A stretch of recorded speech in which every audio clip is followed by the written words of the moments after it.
আসসালামু আলাইকুম। দুপুর ১২টা ১০ বাংলাদেশ বেতার রংপুর।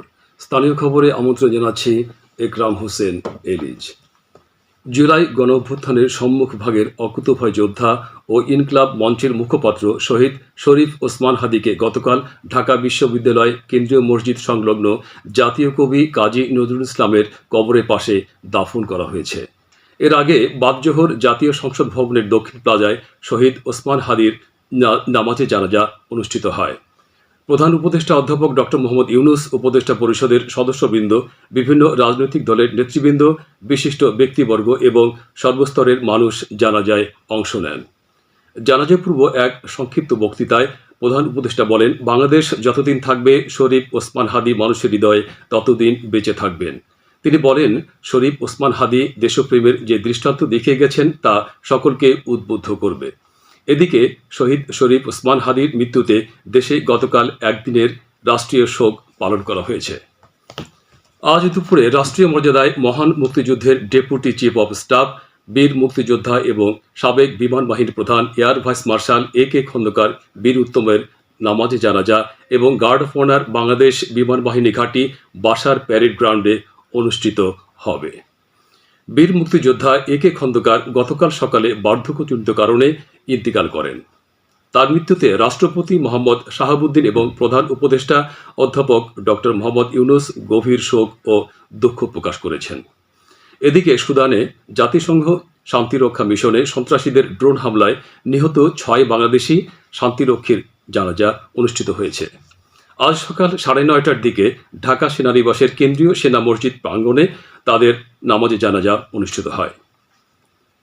জানাজায় স্বরাষ্ট্র উপদেষ্টা লেফটেন্যান্ট জেনারেল অবসরপ্রাপ্ত মোহাম্মদ জাহাঙ্গীর আলম চৌধুরী সহ সেনা, নৌ ও বিমান বাহিনীর প্রধান সহ সশস্ত্র বাহিনীর ঊর্ধ্বতন কর্মকর্তারা উপস্থিত ছিলেন। আসন্ন ত্রয়োদশ জাতীয় সংসদ নির্বাচনের তফসিলে কিছুটা সংশোধনী এনেছে নির্বাচন কমিশন। এ সংক্রান্ত এক প্রজ্ঞাপনে নির্বাচন কমিশন জানায়, নির্বাচনে প্রার্থীদের মনোনয়নপত্র বাছাইয়ে রিটার্নিং অফিসারের সিদ্ধান্তের বিরুদ্ধে আপিল দায়েরের সময় 2 দিন কমিয়ে আপিল নিষ্পত্তির সময় 2 দিন বৃদ্ধি করা হয়েছে। সংশোধিত প্রজ্ঞাপন অনুযায়ী মনোনয়নপত্র বাছাইয়ে রিটার্নিং কর্মকর্তার সিদ্ধান্তের বিরুদ্ধে আপিল দায়েরের তারিখ 5 থেকে 11 জানুয়ারির পরিবর্তে 5 থেকে 9 জানুয়ারি এবং আপিল নিষ্পত্তির তারিখ 12 থেকে 18 জানুয়ারির পরিবর্তে 10 থেকে 18 জানুয়ারি করা হয়েছে। এদিকে নির্বাচন কমিশন গতকাল থেকে নিবন্ধনকারী প্রবাসী ভোটারদের কাছ থেকে পোস্টাল ব্যালট প্রেরণ শুরু করেছে। আজ রংপুর জেলা কালেক্টরেট সম্মেলন কক্ষে জেলা উন্নয়ন সমন্বয় কমিটির সভা অনুষ্ঠিত হচ্ছে। জেলা প্রশাসক মোহাম্মদ ইনামুল আহসান এতে সভাপতিত্ব করছেন। সভায় বিভিন্ন দপ্তরের চলমান কার্যক্রম ও অগ্রগতি পর্যালোচনা সহ উন্নয়ন প্রস্তাব উপস্থাপন করা হচ্ছে। পরে একই স্থানে নিত্য প্রয়োজনীয় দ্রব্যের মূল্য যৌক্তিক পর্যায়ে রাখার লক্ষ্যে গঠিত জেলা টাস্কফোর্স কমিটি সহ 7টি কমিটির সভা অনুষ্ঠিত হবে। এদিকে জয়পুরহাটে জেলার পরিবেশগত মৌলিক সমস্যাসমূহ চিহ্নিতকরণ ও উত্তরণে করণীয় বিষয়ে আজ এক অংশীজন সভা অনুষ্ঠিত হয়েছে। সকালে জেলা কালেক্টরেট সম্মেলন কক্ষে অনুষ্ঠিত সভায় জেলা প্রশাসক মোহাম্মদ আল মামুন মিয়া সভাপতিত্ব করেন।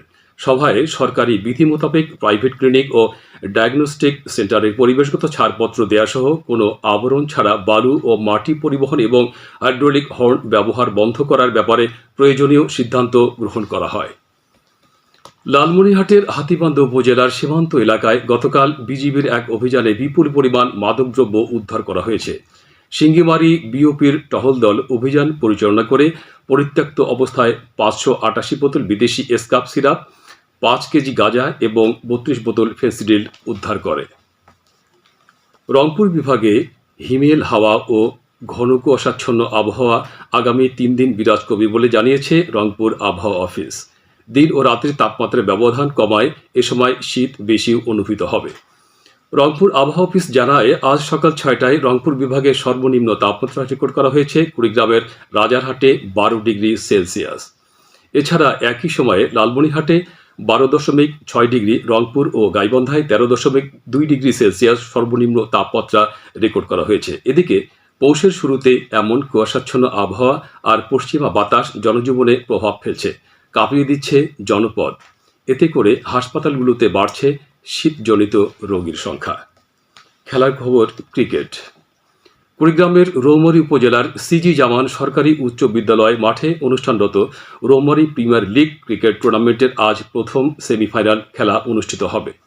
এতে দাঁতভাঙ্গা গ্ল্যাডিয়েটর্স ও শিমুলতলা স্পোর্টিং ক্লাব পরস্পরের মোকাবিলা করবে। সবশেষে আবহাওয়া।